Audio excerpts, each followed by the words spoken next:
السلام علیکم ورحمۃ اللہ وبرکاتہ۔ سورۃ التحریم کا حیران کن پیغام آج ہم پڑھیں گے کہ گھر، رشتے اور ایمان بچانے کا راز کیا ہے۔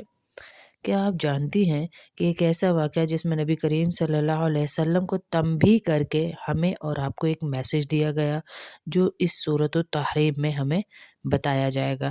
ایک ایسی سورت جس میں بیویوں، گھروں اور ایمان کی حفاظت کا راز بھی بتایا گیا۔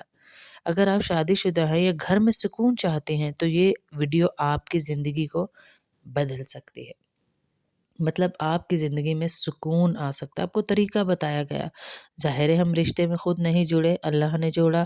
ہم خود پیدا نہیں ہوئے، اللہ نے کیا۔ ہماری زندگی اللہ کی محتاج، ہمارے کھانا پینا رہنا سہنا اللہ کا محتاج۔ وہ خالق، ہم مخلوق، تو ہمیں اسی سے پوچھ کر چلنا ہے۔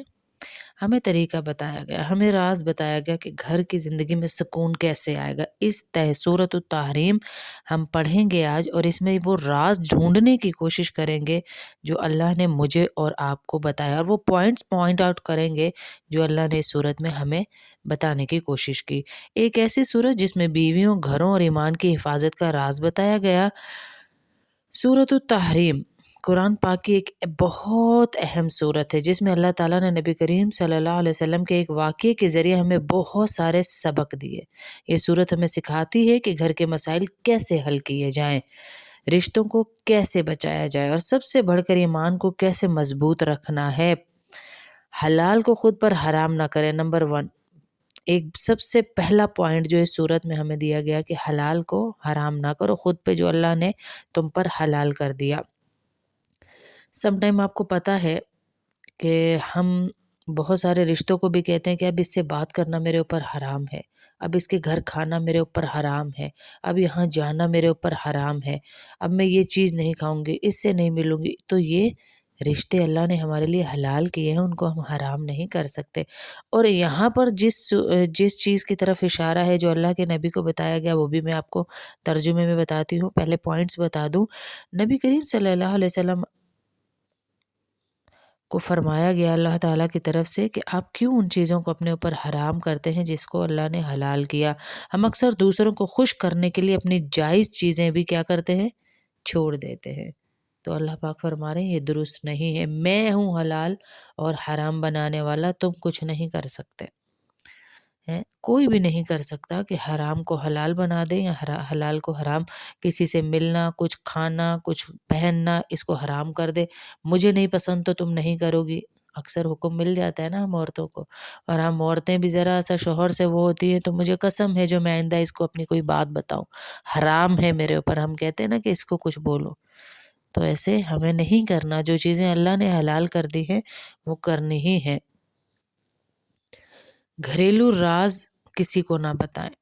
ہاں کوئی اللہ والا ہے، آپ اپنا دکھ سنا رہے ہیں اسے، اللہ والی عورتوں کو، مردوں کو کہ دکھ سنا رہی ہیں، اس سے دعا لینا چاہتی ہیں، اس کی دعاؤں میں آنا چاہتی ہیں، تو پھر تو ٹھیک ہے۔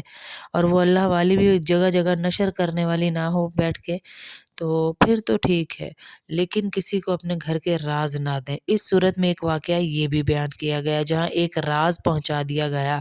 بیوی اور شوہر کے درمیان جو بات ہو وہ امانت ہوتی ہے۔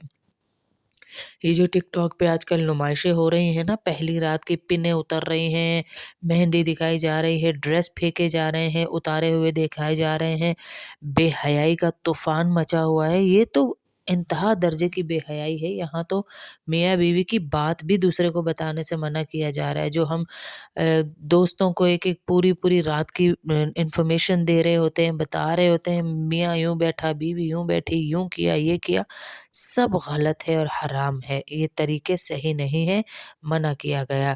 بیوی اور شوہر کے درمیان جو بات ہو وہ امانت ہوتی ہے، اسے دوسرے تک پہنچانا رشتوں کو توڑ دیتا ہے۔ غلطی ہو جائے تو فوراً توبہ کر لیں، اس میں یہ بھی ہمیں بتایا گیا۔ اگر تم دونوں اللہ کی طرف توبہ کرو، اللہ تعالیٰ نے فرمایا جو واقعہ ابھی یہاں آئے گا، تو اللہ پاک توبہ قبول کریں گے۔ کوئی بھی کامل نہیں، غلطی ہر ایک سے ہو جاتی ہے، انا کو بیچ میں نہ لائیں، فوراً اللہ کی طرف رجوع کریں۔ نبی کریم صلی اللہ علیہ وسلم کا مقام اور ادب بھی اس میں ہم پر واضح کیا گیا کہ ہمیں نبی کریم صلی اللہ علیہ وسلم کی عزت، ادب اور اطاعت کرنی چاہیے، یہ بھی ہمیں کھل کر بتا دیا، اور ان کی ناراضگی سے بچنا چاہیے۔ اللہ تعالیٰ نے 2 مثالیں دی، حضرت نوح اور حضرت لوط کی بیویاں جو ایمان نہ لائیں، اور فرعون کی بیوی آسیہ جو ایمان والی تھی۔ ان سب کی مثالیں ہمیں دیں۔ کسی کا رشتہ آپ کو نہیں بچا سکتا، نہ کسی کا برا ہونا آپ کو خراب کر سکتا ہے۔ اصل چیز آپ کا اپنا ایمان ہوتا ہے، آپ کا اپنا ایمان۔ کسی کا کوئی رشتہ آپ کو نہیں بچا سکتا۔ اپنے آپ کو، اپنے گھر کو جہنم سے بچائیں۔ اللہ تعالیٰ فرماتے ہیں اپنے آپ کو اور اپنے گھر والوں کو آگ سے بچاؤ۔ صرف خود نیک ہونا بھی کافی نہیں ہے، اپنے بچوں اور گھر والوں کی تربیت بھی ضروری ہے۔ سورۃ التحریم ہمیں یہ بھی سکھاتی ہے کہ حلال کو حرام نہ کریں، رشتوں کی حفاظت کریں، فوراً توبہ کریں، نبی کریم صلی اللہ علیہ وسلم کا ادب کریں، اپنے گھر والوں کو بھی بچائیں، اور اگر ہم ان باتوں پر عمل کر لیں گے تو ہماری دنیا بھی سنور جائے گی اور آخرت بھی۔ اور اگر آپ کو یہ ویڈیو پسند آئے، ابھی میں ترجمہ پڑھنا شروع کروں گی تو آپ کو یہ میری ساری تمہید سمجھ آ جائے گی، تو لائک ضرور کریں، شیئر بھی کریں آگے، اور ایسی ہی اسلامی ویڈیوز کے لیے چینلز کو سبسکرائب کر دیا کریں آپ۔ تو کیا ہے، ترجمہ شروع کرتے ہیں۔ سورۃ التحریم، بسم اللہ الرحمن الرحیم۔ اے نبی، جو چیز اللہ نے تمہارے لیے حلال کی ہے تم اپنی بیویوں کی خوشنودی حاصل کرنے کے لیے اسے کیوں حرام کرتے ہو، اور اللہ بہت بخشنے والا ہے۔ حضور اکرم صلی اللہ علیہ وسلم نے، ان کا معمول تھا کہ عصر کے بعد اپنی تمام ازواج مطہرات کے پاس تھوڑی تھوڑی دیر کے لیے تشریف لے جایا کرتے تھے۔ اسی معمول کے مطابق آپ حضرت زینب کے گھر تشریف لے گئے تو انہوں نے آپ کو شہد دے دیا جو آپ نے پیا۔ اس کے بعد آپ حضرت عائشہ اور حضرت حفصہ کے پاس تشریف لے گئے۔ وہ دونوں نے پوچھا کہ آپ نے مغافیر کھایا ہے؟ مغافیر ایک گھاس کا نام ہے جس میں کچھ بو ہوتی ہے۔ آپ صلی اللہ علیہ وسلم نے نفی میں جواب دیا، یعنی نہیں، میں نے نہیں کھایا مغافیر۔ تو انہوں نے پوچھا کہ آپ کے منہ میں یہ بو کیسی؟ آپ کو اس سے شبہ ہوا کہ شاید جو شہد میں نے پیا تھا اس کی مکھی نے مغافیر چوسا ہو۔ چونکہ آپ کو اپنے مبارک منہ سے کوئی ناگوار بو محسوس ہونا انتہائی ناپسند تھا، اس لیے آپ نے اس وقت یہ قسم کھا لی کہ میں آئندہ شہد نہیں پیوں گا۔ اس پر یہ آیت نازل ہوئی جو ابھی بتائی گئی کہ اپنے اوپر وہ چیزیں حرام نہ کرو جو حلال کی گئی ہیں۔ اللہ نے تمہاری قسموں سے نکلنے کا طریقہ بھی مقرر کر دیا۔ پھر جب قسم کھا لی اللہ کے نبی نے اور ان کو احساس ہوا تو اللہ پاک یہاں طریقہ بتا رہے ہیں۔ حضور صلی اللہ علیہ وسلم نے شہد نہ پینے کی جو قسم کھائی تھی اس پر یہ آیت اتاری گئی، ہدایت دی گئی، آپ وہ قسم توڑ دیں اور کفارہ ادا کریں۔ چنانچہ ایک حدیث میں بھی فرمایا گیا کہ اگر کوئی شخص نامناسب قسم کھا لے تو اسے توڑ کر کفارہ ادا کر دینا چاہیے۔ کفارہ وہی ہے جو سورہ مائدہ میں ہم نے بیان کیا تھا۔ اور اللہ تمہارا کارساز ہے، اور وہی ہے جس کا علم بھی کامل ہے، حکمت بھی کامل ہے۔ اور یاد کرو جب نبی نے اپنی کسی بیوی سے راز کے طور پر ایک بات کہی تھی۔ راز کی بات آپ نے حضرت حفصہ سے فرمائی تھی کہ میں نے شہد نہ پینے کی قسم کھا لی ہے، مگر یہ بات کسی اور کو بتانا نہیں، تاکہ حضرت زینب جن کے گھر میں آپ نے شہد نوش فرمایا تھا ان کا دل نہ ٹوٹے۔ اس لیے انہوں نے، اللہ کے نبی نے یہ فرمایا کہ کسی اور، یعنی اس تک بات نہ پہنچ جائے جس کے گھر میں نے یہ شہد پی ہے تو اس کا دل نہ ٹوٹ جائے، اور کوئی مقصد نہیں تھا۔ تو پھر جب اس بیوی نے وہ بات کسی اور کو بتلا دی، یعنی حضرت حفصہ نے حضرت عائشہ کو بتا دی، اور اللہ نے یہ بات نبی پر ظاہر کر دی تو اس کا کچھ حصہ جتلایا اور کچھ حصے کو ٹال گئے۔ حضور صلی اللہ علیہ وسلم نے حضرت حفصہ کو یہ جتلایا کہ انہوں نے راز کی بات جو حضرت عائشہ کو بتلائی ہے اس کا علم مجھے ہو گیا ہے، لیکن پوری بات نہیں بتلائی کہ ان کو زیادہ شرمندگی نہ ہو۔ پھر جب انہوں نے اس بیوی کی بات جتلائی تو کہنے لگیں آپ کو یہ بات کس نے بتائی؟ نبی کریم صلی اللہ علیہ وسلم نے کہا مجھے اس نے بتائی جو بڑے علم والا بہت باخبر ہے، یعنی اللہ۔ اے نبی کی بیویوں، اگر تم اللہ کے حضور توبہ کر لو تو یہی مناسب ہے۔ پھر اللہ پاک فرما رہے کیونکہ تم دونوں کے دل مائل ہو گئے ہیں۔ یہ خطاب حضرت عائشہ اور حضرت حفصہ کو ہو رہا ہے۔ وہ اس کا مطلب اکثر مفسرین نے یہ لیا کہ تم دونوں کے دل حق سے مائل ہو گئے ہیں، یعنی حق طریقے سے ہٹ گئے، لیکن تمہارے دل توبہ کی طرف مائل تو ہو ہی گئے ہیں، اس لیے اب تمہیں توبہ کر لینی چاہیے۔ یہ اس کی تفسیر ہے کہ تمہارے دل توبہ کی طرف مائل ہو گئے، تمہیں توبہ کر لینی چاہیے۔ اے نبی کی بیویوں، اگر تم اللہ کے حضور توبہ کر لو تو یہی مناسب ہے، کیونکہ تمہارے دل مائل ہو گئے ہیں۔ اور اگر نبی کے مقابلے میں تم نے ایک دوسرے کی مدد کی تو یاد رکھو ان کا ساتھی اللہ ہے اور جبرائیل ہے اور نیک مسلمان ہے، اور اس کے علاوہ فرشتے ان کے مددگار ہیں۔ اور اگر وہ تمہیں طلاق دے دیں تو ان کے پروردگار کو اس بات میں دیر نہیں لگے گی کہ وہ ان کو تمہارے بدلے میں ایسی بیویاں عطا فرمائیں جو تم سے بہتر ہوں۔ مسلمان ایمان والی، اطاعت شعار، توبہ کرنے والی، عبادت گزار اور روزہ دار ہوں، چاہے پہلے ان کے شوہر رہے ہوں یا کنواری ہوں۔ یعنی دونوں صورتوں میں اللہ پاک انہیں بیویاں دے سکتے ہیں، ہر طرح کی بیویاں دے سکتے ہیں۔ یہ تنبیہ کی جا رہی ہے تمام بیویوں کو کہ اپنے شوہروں کو بلا وجہ ان باتوں میں نہ گھسیٹیں۔ مخاطبت اللہ کے نبی اور ان کے ازواج مطہرات سے ہے۔ میسج ہمیں بھی دیا جا رہا ہے کہ گھر کے رشتوں کو ٹھیک کرنے کے لیے آپ کرنا ہے، گھر کے رشتوں کو ٹھیک کرنے کے لیے آپ نے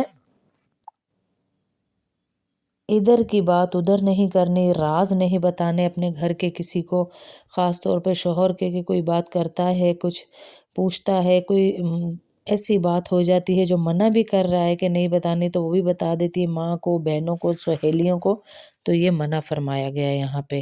اے ایمان والوں، اپنے آپ کو اور اپنے گھر والوں کو اس آگ سے بچاؤ جس کا ایندھن انسان اور پتھر ہے۔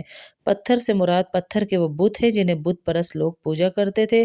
ان کو دوزخ میں عبرت کے طور پر ڈالا جائے گا تاکہ بت پرست ان پتھروں کا انجام دیکھیں جنہیں وہ خدا مانتے تھے۔ اس پر سخت کڑے مزاج کے فرشتے مقرر ہیں جو اللہ کے کسی حکم میں اس کی نافرمانی نہیں کرتے اور وہی کرتے ہیں جس کا انہیں حکم دیا جاتا ہے۔ اے کفر اختیار کرنے والوں، آج معذرتیں پیش مت کرو، تمہیں تمہارے اعمال کا ہی بدلہ دیا جا رہا ہے۔ اے ایمان والوں، اللہ کے حضور سچی توبہ کر لو، یعنی گناہ ہو گیا ہے، اللہ پاک فرما رہے ہیں تو توبہ کر لو۔ توبہ کرو گے تو میں معاف کر دوں گا، سارے ہی معاف کر دوں گا۔ کچھ بعید نہیں کہ تمہارا پروردگار تمہاری برائیاں تم سے جھاڑ دے اور تمہیں ایسے باغات میں داخل کر دے جن کے نیچے نہریں بہتی ہیں۔ اس دن جب اللہ نبی کو اور جو لوگ اس کے ساتھ ایمان لائے ہیں ان کو رسوا نہیں کرے گا، ان کا نور ان کے آگے اور ان کے دائیں طرف دوڑ رہا ہوگا۔ وہ کہہ رہے ہوں گے اے ہمارے پروردگار، ہمارے لیے اس نور کو مکمل کر دیجئے اور ہماری مغفرت فرما دیجئے، یقیناً آپ ہر چیز پوری طرح قدرت رکھتے ہیں۔